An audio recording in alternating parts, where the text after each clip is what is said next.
ஏன் அதாவது தமிழ்நாட்டிலே ஒரு அழகான ஊர் எதுனா நீலகிரி தெரியும்ல. மக்களுடைய அன்பு பாசம். இப்ப நான் 90ல கூட்டிட்டு வந்தேன் ட்ரெயினுக்காக, அவ்வளவு சீக்கிரம் அப்போ அவ்வளோ இருந்தது. இப்போ ஊட்டிக்கே வரல. எப்படி இருந்தது இப்ப இப்படி ஒரு டிராபிக் இன்ச்சு மூவார். சுற்றுலாவை நல்ல வளர்ச்சி அடையணும்னா நம்மளுடைய டாக்டர் எல் முருகன் சாரால மட்டும்தான் முடியும். கண்டிப்பா முடியுமா முடியாதா? ஜனங்களே சொல்லுங்க. நமது சின்னம் தாமரை சின்னம். எவ்வளவு அதாவது எவ்வளவு வளர்ச்சி அடையலாம். ஐடி வந்திருக்கலாம், மருத்துவமனை வந்திருக்கலாம். நேற்று கோத்தகிரியில இருந்து வரும்போது ஒரு ஆம்புலன்ஸ் டிரைவரை பார்த்தேன். என்ன சார் ஆம்புலன்ஸ் போயிட்டு இருக்குன்னா, இங்க வந்து எமர்ஜென்சிக்கு இங்க ஹாஸ்பிட்டல் இல்ல சார் மேடம், கோயம்புத்தூர் தான் போகணும். கோயம்புத்தூர் போறதுக்குள்ள என்ன ஆகும் அந்த பேஷண்ட். ஆனா நம்மளுடைய முருகன்ஜி ஹெலிகாப்டர் ஆம்புலன்ஸ் பண்ணணும்னு ஆசைப்பட்டு இருக்காரு. ஆனா உங்களுடைய கண்டிப்பா நீங்க வெற்றி அடைவீங்க எனக்கு தெரியும். நீங்க அவருக்கு ஓட்டு போட்டு ஜெயிச்சு வைப்பீங்களா இல்லையா? ஜெயிக்க வைப்பீங்கல்ல, சாதாரண விஷயம் கிடையாது. ஏன்னா அவரு கோல்டன் ஸ்பூன்ல வளரல, கஷ்டப்பட்டு வந்தவர். அதே மாதிரி நம்மளுடைய மோடிஜி முந்தானேக்கு வந்து என்ன அழகான அருமையான பேச்சு. ஆனா நிறைய பேர் சொல்றாங்க தமிழ்நாட்டுக்கு அப்பப்போ வராரு. அவருடைய ஊரு சார் இது, இந்தியாவுடைய பிரதமர்.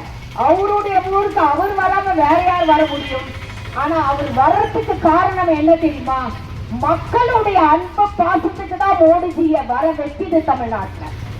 மோடிஜி மீண்டும் மோடி அப்படின்னு கேட்டுட்டு இருக்காங்க. டிவில எல்லாம் பாத்தீங்கன்னா இதுதான் மோடி மீண்டும் மோடி அப்படிதான் கேட்டுட்டு இருக்காங்க. யாருக்கு ஓட்டு போடணும்? ஓட்டு போடுவீங்களா ஜனங்களே? கண்டிப்பா மோடிஜி 3வது முறையாக பிரதமராக வருவார்.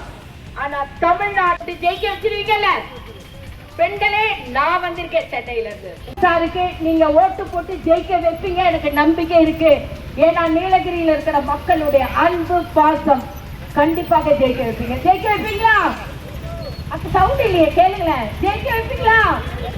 நமது சின்னம், நமது சின்னம்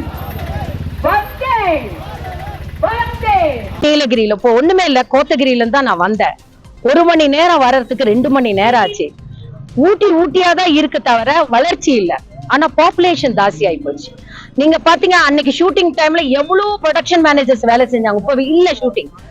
அன்னைக்கு பாத்தீங்கன்னா ஒரு இடத்துல சிரஞ்சீவி சார் வேலை செய்வாங்க, ஒரு இடத்துல கமலஹாசன் சார் ஒரு இடத்துல செய்வாங்க, ஒரு இடத்துல ரஜினி சார் செய்வாங்க, ஒரு இடத்துல பாலகிருஷ்ணன், ஒரு இடத்துல மோகன்லால். அப்படி நடக்கிற இடத்த இப்ப வந்து ஷூட்டிங்கே இல்லாம இருக்குன்னா இது வந்து ஒரு சின்ன கோடம்பாக்கம் ஒரு ஏவிஎம் ஸ்டுடியோ சொல்ல அந்த மாதிரி இருந்த ஊட்டி இப்போ வளர்ச்சி இல்லைன்னா அதுக்கு கண்டிப்பா வளர்ச்சி எல் முருகன்ஜியால மட்டும்தான் முடியும். வேற யாராலையும் முடியாது. ஏன்னா அவர் தான் நேரா மோடிஜி கிட்ட போய் பேசலாம். உங்ககிட்ட நேரா பேசுறதுக்கும் சுத்தி வளர்ச்சி பேசுறதுக்கு டிஃபரன்ஸ் இருக்குல்ல. சோ மோடிஜிட்ட நேரா பேசினா கண்டிப்பா இப்போ மருத்துவமனை இங்க திறந்துருக்கு. யார் வந்து திறந்தா? மோடிஜி தான் வந்து திறந்தா. சோ நிறைய விஷயங்கள் செய்யணும்னு ஆசைப்பட்டிருக்காரு. எமர்ஜென்சி ஆம்புலன்ஸ், அதாவது ஹெலிகாப்டர் ஆம்புலன்ஸ் ஒண்ணு பண்ண போறாரு. ஏன்னா இங்க இருந்து உடம்பு சரியில்லைன்னா இமீடியட்டா கோயம்புத்தூர் வரைக்கும் டிராவல் பண்ண என்ன நடக்கும்? கஷ்டம் இல்ல. சோ அது ஒரு ஆரம்பிச்சிருக்காரு. நல்ல விஷயங்கள் ஆரம்பிச்சிருக்காரு. அதுக்கு நான் உறுதுணையா இருக்கேன்னு சொல்லும்போது ரொம்ப சந்தோஷம். கண்டிப்பா சார். நான் வந்து மேலே ஏறி மட்டும் நின்னு பேசல. உங்களுக்கு தெரியும், இறங்கி எல்லாருக்கிட்ட. ஏன்னா நான் மேடையில நின்னா